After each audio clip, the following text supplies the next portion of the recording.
دیکھیں یہ بات آپ کو مجھے سب کو پتہ ہے کہ عمران خان کے بغیر یہ نظام اب یہ ملک نہیں چل سکتا، لیکن یہ بھی آپ کو مجھے اور ہم سب کو پتہ ہے کہ عمران خان کو باہر نہیں آنے دیا جائے گا۔ اب عمران خان کو باہر لانے کا لاہ عمل پی ٹی آئی نے دینا ہے، تحریک پی ٹی آئی نے چلانی ہے، عوام کو متحرک پی ٹی آئی نے کرنا ہے۔ اگر ایک راستے سے آپ اپنی منزل کو نہیں پہنچ پا رہے تو آپ نے راستہ آپ نے تبدیل کرنا ہے۔ یہ جنگ میں حکمت عملی ہوتی ہے، لڑائی میں جدوجہد میں حکمت عملی ہوتی ہے، لیکن ان کی میں آپ کو بتا رہا ہوں نا کہ سنجیدگی بھی نظر نہیں آتی نا۔ سنجیدگی اس لیے نظر نہیں آتی، عمران خان مزاحمت چاہتا ہے، پھر باہر پارٹی مزاحمت نہیں چاہتی، باہر پارٹی ڈیل چاہتی ہے، عمران خان ڈیل نہیں کرنا چاہتا۔ اس وقت مسئلہ یہ ہے کہ عمران خان کی پارٹی اور عمران خان ایک پیج پر نہیں ہے، دونوں الگ الگ پیج۔ 10 محرم کے بعد تحریک آپ کو لگتا ہے کیا اسٹریٹجی ہوگی پی ٹی آئی کی، اور واقعیت اور کون لیڈ کون کرے گا، کیونکہ سب کنٹروورشل ہو چکا ہے؟ صحیح کہہ رہی ہیں۔ مجھے پورے پاکستان میں ایک بھی حلقے میں گراؤنڈ پہ تحریک کی اس وقت تیاری نظر نہیں آتی۔ اگر آپ کو آتی ہے تو آپ مجھے بتا دیں، یا کسی کو اگر نظر آ رہی ہے کسی حلقے میں گراؤنڈ پہ تحریک کی تیاری تو بتا دیں۔ میں نے آپ کو بتایا نا کہ پی ٹی آئی کی باہر لیڈرشپ اوپر سے لے کے نیچے تک اس بات پر کنونس ہے کہ مزاحمت سے عمران خان رہا نہیں ہو سکتا اور تحریک نہیں چل سکتی، عوام نہیں نکلتی، ہم عوام کو نہیں نکال سکتے، بہت ہو گیا۔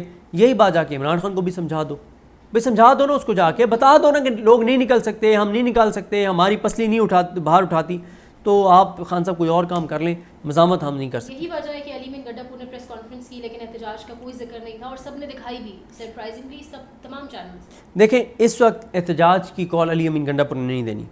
ہم لوگ نا، ہمارے لیے بڑا آسان ہوتا ہے کسی ایک بندے کو ٹارگٹ کرنا، ہمارے لیے بڑا آسان ہوتا ہے کہ ایک بندہ جس کے خلاف سوشل میڈیا پہ ایک ماحول بنا ہوا ہے اسی کو ہم رگڑے جائیں۔ علی امین نے تو نہیں دینی۔ عمران خان صاحب نے 3 نام بتائے، انہوں نے کہا کہ 2 یا 3 نام بتائے، ایک عمر ایوب صاحب کو بتایا کہ میرے پیغامات ان کے ذریعے آئیں گے اور ایگزیکیوٹ سلمان اکرم راجہ صاحب کروائیں گے۔ میں آج آپ کو بتا رہا ہوں سلمان اکرم راجہ صاحب عمران خان کے ساتھ 1000% مخلص ہیں، عمران خان کے ساتھ غداری نہیں کر سکتے، 1000% عمران خان کے ساتھ مخلص ہیں اور 1000% کمزور ہیں۔ سلمان اکرم راجہ صاحب کی وکیل وہ کمال ہیں، بہت شاندار وکیل ہیں، پاکستان کی تاریخ کے بڑے بڑے کیسز انہوں نے آرگو کیے ہیں، لیکن تنظیمی طور پہ وہ اتنے ویک ہیں کہ وہ اپنی پاورز جو ان کو ایکسرسائز کرنی چاہیے ان کو کرتے ہی نہیں ہیں، اپنے اختیارات کو استعمال نہیں کرتے۔ تنظیمی طور پہ اتنا کمزور آدمی جو ہے، اور اس کو خان صاحب نے سیکرٹری جنرل رکھا ہوا ہے، وہ خان صاحب کی انسٹرکشنز کو کسی صورت نہیں۔ دیکھیں یہ کمزوری ہے، میں اس کو غداری نہیں کہوں گا، وہ تنظیمی طور پہ ایک کمزور شخص ہے، کوئی پارٹی کے اندر نظم نہیں ہے۔ اب ہوتا یہ ہے نا کہ ایک پارٹی کا سیکرٹری جنرل ہے، ہونا تو یہ چاہیے کہ اگر کوئی ایک چیز کمیونیکیٹ کرنا چاہتا ہے کہ یار پی ٹی آئی کا یہ معاملہ ہے، یہ پی ٹی آئی کو کرنا چاہیے، اور وہ بات بھی ٹھیک ہے، سیکرٹری جنرل کنونس ہو کہ ہاں یہ، اور پھر چیز ایگزیکیوٹ ہو جائے۔ سلمان اکرم راجہ صاحب کوئی ایک چیز ایگزیکیوٹ نہیں کروا سکتے پی ٹی آئی میں، تو جو ایک چیز نارمل حالات میں ایگزیکیوٹ نہیں کروا سکتا وہ تحریک کے جنگی حالات میں ایگزیکیوٹ کروائے گا۔ سلمان اکرم راجہ صاحب وکیل بہت اچھے، انسان بہت اچھے، عمران خان کے ساتھ مخلص، سب کچھ ٹھیک، پارٹی تحریک کو ایگزیکیوٹ بالکل نہیں کر سکتے، وہ آپ دیکھ لیں گی۔ صدیق صاحب صدارتی نظام کی گونج ہے اسلام آباد میں، اور تقریباً مہینے سے ہے، لیکن جب سے یہ مخصوص رشتوں والا معاملہ ہوا ہے اس کے بعد کچھ زیادہ ہی لگ رہا ہے کہ اس پہ بات ہو رہی ہے، بلکہ اعجاز سید صاحب نے تو یہ تک کہہ دیا ہے، جیو کے جو صحافی ہیں، کہ زرداری کو گھر بھیجنے کا ابتدائی جو تیاری ہے وہ شروع ہو چکی ہے۔ آپ کو کیا لگتا ہے؟ دیکھیں یہ باتیں چل رہی ہیں، بہت ساری باتیں چل رہی ہیں۔ بات یہ چل رہی ہے کہ صدر کے بہت سے اختیارات جو ہیں وہ فیلڈ مارشل صاحب کو مل جائیں گے، اور صدر کی غیر موجودگی میں قائم مقام صدر جو ہیں وہ چیئرمین سینٹ نہیں فیلڈ مارشل ہوں گے، اور کمانڈر ان چیف بھی جو ہے وہ فیلڈ مارشل ہوں گے۔ اس طرح سے شہر اقتدار میں چیمگوئیاں افواہیں چل رہی ہیں، اور پھر کہا جا رہا ہے کہ جب یہ قانون سازی ہو جائے گی کہ قائم مقام صدر جو ہیں وہ فیلڈ مارشل ہوں گے، تو پھر یہ ہوگا کہ زرداری صاحب بیمار تو پہلے سے ہیں، تو وہ طویل عرصے کے لیے چلے جائیں گے یو اے ای، اور وہ یو اے ای چلے جائیں گے اپنے علاج کے لیے، اور وہ پھر وہیں پہ رہ جائیں گے، اور فیلڈ مارشل جو ہے وہ قائم مقام صدر کے طور پہ معاملات چلائیں گے۔ کوئی کہتا ہے کہ ان کی بالکل چھٹی ہونے جا رہی ہے اور فیلڈ مارشل ہی صدر کے طور پر آ رہے ہیں، تو کوئی کہتا ہے کہ فیلڈ مارشل جو ہیں وہ ان کے پاس ایسے اختیارات آ جائیں گے کہ نیوی اور ایئر فورس بھی ان کے ماتحت ہو جائیں گی، اور ایک وائس چیف آ جائیں گے۔ اس طرح کی ساری چمگوئیاں چل رہی ہیں شہر اقتدار میں، لیکن پتہ تو حکومت بیچاری کو نہیں ہوتا، وہ بھی ووٹنگ سے 1 گھنٹہ پہلے وزیر قانون کہتا ہے کہ جی میرے پاس مسودہ پہنچ گیا۔ وزیر اعظم اور صوبائی حکومتیں جگہوں پہ انٹیکٹ رہیں گی, خاص کر کے پی حکومت؟ کے پی کی حکومت کو کچھ بھی نہیں ہو سکتا. کے پی کی حکومت کو نہ تو یہ گرا سکتے ہیں نہ یہ گرائیں گے, کیونکہ کے پی کے سینٹیمنٹس کچھ اور ہیں. اس پہ میں بہت سی ویڈیوز میں بہت تفصیل سے بات کر چکا ہوں. کے پی کے اندر گراؤنڈ کی صورتحال یہ ہے کہ لوگ عمران خان کے لیے جان دینے کو بھی تیار ہیں, لینے کو بھی تیار ہیں.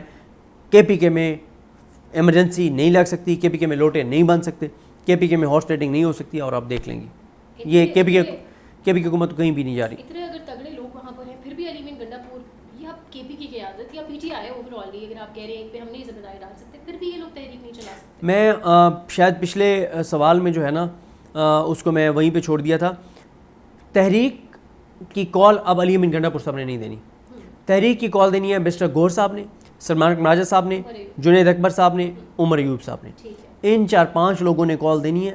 اس کال کا علی امین گنڈا پور سے کوئی تعلق نہیں ہے. ہم اور ایشوز پہ علی امین گنڈا پور کو ٹارگٹ کر لیں گے, تنقید کر لیں گے, اور جو بھی چیزیں ہیں ان پہ بات کر لیں گے, لیکن اس معاملے میں علی امین گنڈا پور پہ کوئی تنقید نہیں بنتی, کیونکہ اب تحریک نہ تو انہوں نے لیڈ کرنی ہے نہ ایگزیکیوٹ کرنی ہے. انہوں نے صرف اس پہ عمل درآمد کرنا ہے اور اس حکم کی تعمیل کرنی ہے, اور وہ حکم دینا ہے ان لوگوں نے جو نام بتا چکے ہیں. اچھا, فواد چودھری بھی کہہ رہے ہیں کہ نظام کو لپیٹا جا سکتا ہے اور یہ منظر نامے پر یہ تمام سیاسی جماعتیں نہیں ہوں گی, تو پھر ایسا کیوں؟ آپ کو تو لگتا ہے وزیر اعظم بھی یہی رہیں گے, صرف اوپر سے صدارت اور اختیارات بڑھیں گے, ایسا کیا ہونے جا رہا ہے؟ میرے دیکھیں مارشل لا ہی ہو سکتا ہے نا. اب دور ہے مارشل لا. یہ جو اس وقت معاملات چل رہے ہیں یہ مارشل لا سے کم ہے, یہ مارشل لا پلس ہے. ٹھیک ہے کہ ہے بھی مارشل لا اور ڈکلیئرڈ بھی نہیں ہے. وہ جیسے کہتے ہیں نا کہ مطلب جو ڈکلیئرڈ آپ کا دشمن ہوتا ہے نا وہ بہتر ہوتا ہے جی بالکل, اس شخص سے جو بظاہر آپ کا دوست ہو لیکن آپ کی پیٹھ میں چھرا گھونپ رہا ہو.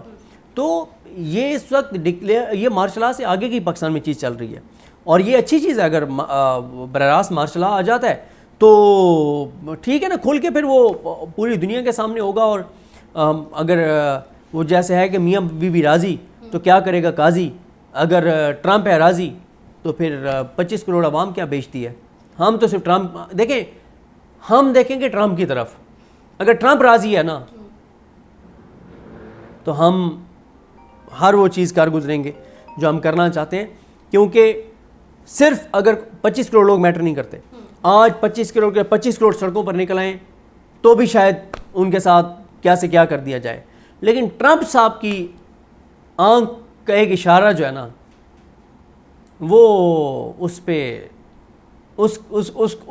حکومت عملی نہیں ہو سکتی. اسی آنکھ کے اشارے پہ یہ ابراہیم ایکارڈز کا ذکر بار بار ہمارے ٹی وی چینلز پہ ہو رہا ہے, جو ہم نے کبھی نہیں سنا پہلے.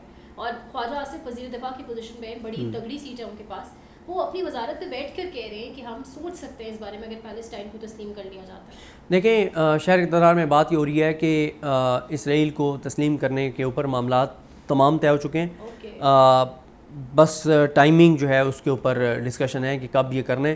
اور ایک اسلامی ملک ہے وہ پہلے کرے گا, پھر ہم ان کی تائید میں کریں گے.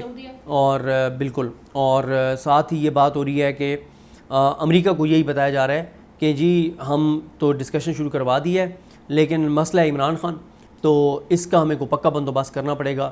جب تک عمران خان کو کوئی پکا بندوبست نہیں ہوگا تو اسرائیل کو تسلیم نہیں کیا جا سکتا. اور کہا جا رہا ہے کہ اس ایک پوائنٹ کے اوپر جو ہے وہ امریکہ سے 1000% جو ہے وہ سپورٹ ملے گی, اور اس کے بعد جو کچھ اب تک پی ٹی آئی اور عمران خان کے ساتھ نہیں ہوا وہ بھی کر گزرا جائے گا. یہی وجہ ہے کہ اتنا ریپیٹڈلی اس ٹاپک پر بات ہو رہی ہے اور ذہن سازی ظاہر ہے بالکل ایسے ہی. اچھا, اس کے ساتھ ساتھ بات کریں گے کہ 9 مئی کا جو تفصیلی فیصلہ آیا ہے عمران خان کا, اس میں آپ نے وہ دیکھا ہوگا کہ 8 سے 9 ضمانتیں خارج ہوئی ہیں اور کہا گیا ہے کہ وہ اہلکار اپنا بیس بدل کے جو ہے پولیس اہلکار اور وہ کس طرح سے شامل ہوئے میٹنگ کے اندر. یہ تفصیلی فیصلے میں مطلب اس چیز کا شامل ہونا کس طرح دیکھتے ہیں آپ اس کو؟ کیا بدالتی فیصلوں پہ کیا بات کرنی ہے. مصطفی کاظمی صاحب نے کہا, انہوں نے کہا کہ اب یہ ججز بھی ویسے سرکاری ملازم ہیں جیسے وابڈا اور سی ڈی اے کے ملازم ہیں. انہوں نے کہا یہ فیصلے نہیں کرتے, ان کو ایک چٹھی آتی ہے, قاصد لے کے آتے اور وہ یہ فیصلہ سنا دیتے ہیں. ایسے بھونڈے فیصلے آ رہے ہیں کہ اگر یہ سپریم کورٹ میں لگ گیا نا کسی آزاد جج کی عدالت میں, تو آپ آئیے گا اس دن کورٹ روم میں ذرا اس فیصلے کا حشر نشر دیکھیے گا. لیکن جسٹس یحییٰ خان اس بات کو انشور کریں گے کہ کسی آزاد جج کی عدالت میں یہ کیس نہ لگے, کیونکہ انہیں بھی پتہ ہے کہ آزاد جج کی عدالت میں لگا تو اس فیصلے کے ساتھ کیا ہوگا. تو اس وقت جسٹس یحییٰ خان ہر وہ چیز کر رہے ہیں جو اس نظام کو بچانے کے لیے اور اس حکومت کو بچانے کے لیے. منصور علی شاہ صاحب نے کوئی لیٹسٹ خط بھی لکھا ہے, آپ کو بہتر آئیڈیا ہوگا. بالکل منٹس آف میٹنگ بالکل انہوں نے لکھا ہے. انہوں نے کہا ہے کہ جب سے جسٹس یحییٰ خان آئے ہیں تو شفافیت ختم ہو گئی ہے, ہر چیز بند کمرے میں ہو رہی ہے, ہر چیز خفیہ انداز سے ہو رہی ہے, عوام سے چھپائی جا رہی ہے, غلط چیزیں کی جا رہی ہیں, عدالتوں کو برباد کیا جا رہا ہے, عدلیہ کی آزادی ختم ہو گئی ہے اور مل ملا کے کھیلا جا رہا ہے. اور انہوں نے کہا کہ ان چیزوں کو اوپن کیا جائے, عوام کے سامنے چیزیں ہونی چاہیے, کس طرح کے جج لگ رہے ہیں اور کس طرح سے جج لگ رہے ہیں. اچھا آخری ایک تو مریم نواز کے حوالے سے جاتے جاتے ایک دو سوال ہیں. یہ جگہ جگہ تصویریں جو لگائی جا رہی ہیں مریم کی جانب سے, اور پھر بجٹ سیشن کے دوران جب احتجاج کیا جاتا ہے تو ان ایم پی ایس کے خلاف ریفرنس اور جس طریقے سے ایکشن لیا جا رہا ہے. دیکھیں مریم, بات یہ ہے کہ جب آپ لاڈلے ہوتے ہیں نا یا آپ لاڈلی ہوتی ہیں, پھر یہی ہوتا ہے جو مریم نواز صاحبہ کر رہی ہیں. ان کو جیسے ہوتا ہے نا کہ ایک زمین ہوتی ہے اور کوئی سردار, کوئی جاگیردار, کوئی بڑا, وہ کسی کو وہاں پہ جا کے کہے کہ یہ جتنی زمین ہے نا, کہ جو باغ ہے یہ اب تمہارا ہے, جاؤ اس کو اجاڑنا ہے اجاڑ دو, اس کے اندر فصلوں کو آگ لگانی ہے آگ لگا دو, اس کو تباہ کرنا ہے تباہ کر دو, جو تمہارا دل چاہتا ہے تم جا کے کرو, یہ اب یہ سارے اتنے ایکڑ زمین تمہاری ہے. انہیں کہا گیا ہے کہ یہ پنجاب کے 13 کروڑ لوگ, یہ پنجاب کا رقبہ, یہ پنجاب کی حکومت, جاؤ مریم تمہاری ہے, تم جو کر سکتی ہو کرو, کوئی عدالت تمہیں نہیں پوچھے گی, کوئی میڈیا تمہارے خلاف خبر نہیں چلائے گا, کوئی اپوزیشن تمہارے خلاف اس سنجیدہ, ایک ابھی سنجیدہ کوشش ہوئی ہے جس میں 26 لوگ معطل ہوئے ہیں ایم پی ایس, لیکن اس کے علاوہ کوئی تمہارے خلاف کوئی نیریٹو اپوزیشن نہیں بنائے گی, کوئی سنجیدہ چیز تمہارے خلاف نہیں ہوگی. تو ظاہر ہے جب ان کو یہ کہا گیا ہے کہ جاؤ پنجاب تمہارا ہے اور جیسے مرضی پنجاب کے ساتھ کھیلو, تو پھر یہی ہوتا ہے. 2705 اداروں کے نام مریم نواز اور نواز شریف کے نام, میں دنیا کی تاریخ میں تیسری چوتھی بار کہہ رہا ہوں, کسی بدترین حکمران نے بھی, وہ جو کھوپڑیوں سے مینار تعمیر کرتا تھا, انہوں نے بھی یہ حرکت نہیں کی تھی کہ 2700 اداروں کے نام اپنے نام پہ رکھتے. یہ دنیا کی تاریخ میں پہلی بار ہو رہا ہے. دنیا کی تاریخ میں 2705 اداروں کے نام اپنے نام پہ رکھنا, یہ اسی وقت ہی ہوتا ہے جب آپ کو کہا جائے کہ جاؤ سب کچھ تمہارا ہے, جو مرضی کرنا ہے کرو, تمہیں کوئی پوچھنے والا نہیں ہے. آخری سوال ہے اسرائیل کے حوالے سے, سعودی سفیر کی جو ملاقات اسد کیسر سے ہوئی, کیا وہ بھی اسی سارے کانٹیکسٹ میں ہوئی ہے؟ مجھے اس کا نہیں پتہ, کیونکہ اس کی تفصیلات اس طرح سے باہر آئی بھی نہیں ہے اور آ بھی نہیں سکتی, لیکن میں اس بات بڑا کلیئر ہوں, عمران خان کسی صورت اس بات پہ راضی نہیں ہوں گے اسرائیل کو تسلیم کرنے والی بات.